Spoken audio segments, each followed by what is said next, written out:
Assalamualaikum warahmatullahi wabarakatuh. Apa kabar semuanya? Sehat? Alhamdulillah senang mendengarnya. Saudara, selamat berjumpa kembali bersama saya Dr. Daman MPD dalam mata kuliah Evaluasi Pendidikan. Anda sudah siap untuk mengikuti perkuliahan kita pada kesempatan ini? Siap? Baik. Saudara, pokok bahasan kita pada kesempatan ini adalah tentang pengertian evaluasi ataupun penilaian dan juga pengukuran. Saudara, ini adalah pertemuan pertama bagi kita dalam mata kuliah evaluasi pendidikan. Saudara, tentu saja Anda sebagai calon seorang guru ataupun Anda yang sudah menjadi seorang guru perlu untuk mengetahui bagaimana evaluasi pendidikan itu. Apakah Anda sudah pernah mendengar kata evaluasi pendidikan? Sudah? Alhamdulillah. Jadi kalau menjadi seorang guru wajib ya memahami tentang evaluasi pendidikan. Karena saudara, ketika kita mendapatkan hasil belajar dari siswa, kita wajib mengevaluasi hasil belajar tersebut. Nah, oleh sebab itu, setelah kita melaksanakan pembelajaran ataupun proses belajar mengajar, kita perlu melakukan evaluasi terhadap pelaksanaan pembelajaran tersebut ya. Nah, di dalam pelaksanaan pembelajaran itu sebetulnya ada evaluasi proses ataupun penilaian proses dan ada evaluasi hasil ataupun penilaian hasil. Oleh sebab itu, Anda memang selayaknya menjadi seorang calon guru ataupun guru yang sudah mengajar di sekolah ya, Anda menguasai tentang materi ini, yaitu materi tentang evaluasi pendidikan. Baik, saudara, saya akan menayangkan tentang ya perkuliahan kita yaitu evaluasi pendidikan. Jadi saudara, kita di dalam kuliah evaluasi pendidikan ini selama 1 semester ya 14 kali pertemuan materi dan dengan UTS dan UAS ada 16 kali pertemuan ya. Nah, kemudian saudara, yang jelas pokok bahasan yang kita akan bahas itu ada 14 pokok bahasan. Nah, seperti yang ada pada tayangan ini ya, bisa Anda lihat di tayangan berikut. Nah, inilah yang kita bahas selama 1 semester. Nah, untuk pertemuan pertama ini, saudara, Anda akan saya ajak untuk membahas tentang pengertian evaluasi ataupun penilaian dan pengukuran. Saudara, evaluasi atau penilaian ataupun evaluation ya, itu adalah usaha kita membandingkan suatu hasil pengukuran itu dengan suatu patokan yang kita buat sebelumnya ya. Jadi di sana itu ada pembanding nantinya itu cara kita mengevaluasi. Jadi usaha membandingkan hasil pengukuran kita. Jadi sekarang kita melakukan pengukuran, tetapi juga kita harus memiliki pembandingnya gitu. Oleh sebab itu, saudara, evaluasi itu sendiri adalah suatu tindakan atau proses untuk menentukan nilai ya dari sesuatu dan juga akan memberikan jawaban atas pertanyaan what value. Nah, ini berarti berapa nilainya atau apa nilainya ya. Nah, saudara, bagaimana dengan pengertian evaluasi pendidikan itu sendiri? Bahwa evaluasi pendidikan itu adalah kegiatan ataupun proses penentuan nilai pendidikan sehingga ini dapat diketahui mutu ataupun hasilnya ya. Jadi ketika kita akan memberikan ya penilaian kepada siswa kita, berarti kita bisa mengetahui mutu ataupun hasil dari proses pendidikan ataupun proses pembelajaran yang kita berikan kepada siswa kita. Oleh sebab itu, evaluasi pendidikan ini mengarahkan pada kegiatan ataupun proses penentuan nilai pendidikan itu sendiri atau nilai hasil belajar siswa ya.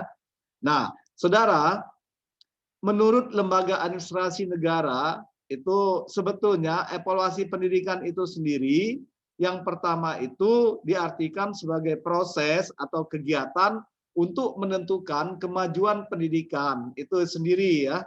Nah, tapi harus kita bandingkan dengan tujuan yang telah kita tentukan begitu. Nah, kemudian yang kedua, pengertiannya ini bahwa usaha untuk memperoleh informasi itu sebetulnya berupa umpan balik atau feedback bagi penyempurnaan pendidikan. Jadi dengan kita melakukan evaluasi pendidikan, tentu saja ini bagus sekali sebagai usaha kita untuk memperoleh informasi berupa umpan balik nantinya ya bagi penyempurnaan ya proses belajar mengajar misalnya ya. Nah itu. Kemudian saudara, bagaimana dengan pengertian pengukuran? Saudara, pengukuran itu sendiri yang disebut dengan measurement itu adalah usaha kita untuk mengetahui sesuatu sebagaimana adanya. Jadi di dalam mengukur tentu saja sudah pasti apa ini hasilnya ya. Nah, misalnya saudara, Anda mengukur jumlah kata yang dikuasai oleh anak ya. Nah, di sana hasilnya itu sebetulnya dapat berupa angka atau ya jelas ini berupa kuantitas ya, kuantitatif hasilnya dan berupa deskripsi juga atau berupa kualitas, kualitatif hasilnya ya. Jadi bisa kualitatif, bisa juga kuantitatif. Kalau kuantitatif kita memang membutuhkan angka karena kita ingin melihat berapa hasilnya begitu ya, hasil yang diraih gitu. Berapa kata yang dikuasai oleh anak misalnya 8.000 kata misalnya. Kemudian kita lalu mendeskripsikannya. Nah, ini berarti kualitatif ya, kualitas. Berarti kualitasnya ini kalau kita deskripsikan, oh ternyata hasilnya sudah baik, baik sekali, misalnya cukup atau kurang, ya sangat kurang dan lain sebagainya. Nah, saudara, pengukuran itu sendiri sebetulnya dapat diartikan sebagai kegiatan yang dilakukan untuk mengukur sesuatu, ya. Oleh sebab itu, dalam mengukur sesuatu itu pada dasarnya atau pada hakikatnya adalah membandingkan sesuatu dengan atau atas dasar ukuran tertentu. Misalnya, Anda akan mengukur suhu badan dengan ukuran berupa termometer. Nah, di sana diketahui hasilnya 36 derajat Celcius. Nah, seperti itu. Jadi terlihat sekali begitu hasil ukurannya, hasil dari ukuran tadi. Ternyata misalnya ketika Anda mengukur tinggi badan Anda, misalnya 160 cm tinggi badannya, dan seterusnya. Saudara, nah inilah sebetulnya yang bisa Anda lihat perbedaan antara pengukuran dan penilaian ya. Nah, perlu Anda ketahui bahwa di dalam Anda melakukan pengukuran dan juga penilaian, itu Anda bisa melihat apa objek yang Anda nilai atau yang Anda ukur. Ya, yang pertama misalnya sebagai contoh adalah penguasaan kata kerja. Nah, misalnya itu kata kerja itu verb bahasa Inggrisnya ya, atau penguasaan ya kata benda misalnya itu ya noun, dan juga penguasaan kata sifat, adjektif, misalnya dan lain sebagainya. Nah, ketika Anda lakukan pengukuran bahwa si siswa itu menguasai 100 buah kata kerja, verb. Nah, kemudian saudara, Anda bisa membuat pembandingnya, sebagai pembandingnya itu adalah rata-rata ya. Rata-rata dari hasil ya pengukuran penguasaan kata kerja dari siswa seluruhnya. Jadi rata-ratanya misalnya 101 buah. Nah, kalau misalnya si Andi misalnya atau Rima memiliki penguasaan kata kerja itu hasil pengukurannya ada 100 buah, sedangkan patokan pembandingnya atau rata-rata kelasnya itu ada 101 buah, maka hasil penilaian itu sendiri pada dasarnya adalah hasil perbandingan. Nah, jadi saudara, bisa kita tafsirkan hasil penilaian kita dari hasil perbandingan tadi itu adalah bahwa hasilnya hampir sama dengan rata-rata. Jadi penguasaan kata kerja Rima ataupun Andi tadi itu adalah hampir sama dengan rata-rata. Karena penguasaan kata kerjanya 100 buah, sedangkan rata-ratanya 101 buah. Berarti hampir sama ya. Nah, kemudian kita ambil contoh yang lain, misalnya angka matematika. Nah, angka matematika si Robi misalnya itu hasil pengukurannya ada 129. Sedangkan sebagai patokan pembandingnya, saudara, di kelas itu angka tertinggi adalah 130. Nah, berarti hasil penilaian kita itu merupakan hasil perbandingan tadi antara hasil pengukuran dan patokan pembanding. Oleh sebab itu kita bisa menafsirkan ya hasil penilaiannya adalah bahwa hampir sama dengan angka tertinggi. Jadi angka tertingginya itu 130, sedangkan hasil Robi itu adalah 129. Berarti 129 itu kan hampir mendekati 130.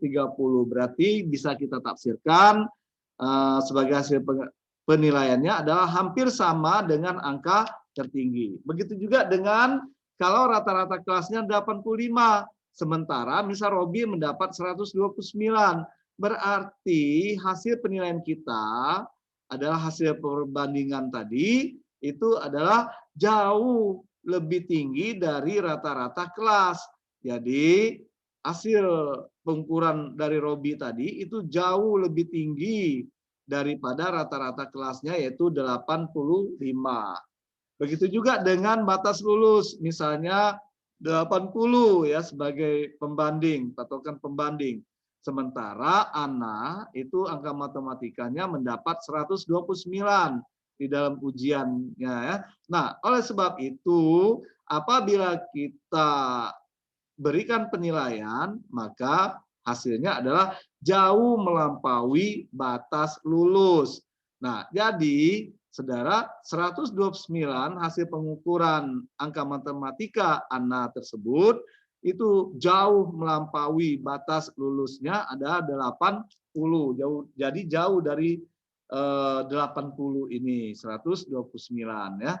Nah, kemudian saudara sebagai patokan pembanding, misalnya prestasi yang sudah-sudah itu jauh di bawah kawan-kawannya.